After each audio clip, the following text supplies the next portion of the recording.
الرحمن الرحيم وتلك الأيام نداولها بين الناس صدق الله العلي العظيم সবাই দুরূদ শরীফ পড়ি আল্লাহুম্মা সাল্লি আলা সাইয়্যিদিনা রাসূলিল্লাহ ওয়া হাবিবিনা ওয়া মাওলানা মুহাম্মদ সাল্লাল্লাহু আলাইহি ওয়া আলা আলিহি ওয়া আসহাবিহি ওয়া বারাকা ওয়াসাল্লাম।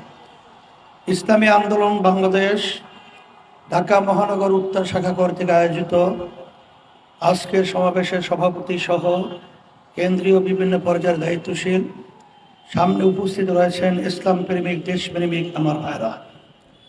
রাজনীতি এর লক্ষ্য উদ্দেশ্য হলো দেশের জন্যে, মানুষের জন্যে কল্যাণ বয়ে আসবে এবং কল্যাণ নিয়ে আসবে। কিন্তু আপনি যদি মাদার গাছ লাগিয়ে আম খেতে চান, কখনোই মাদার গাছ থেকে আম পাওয়ার আশা করা যায় না। বাংলাদেশ স্বাধীনতার বয়স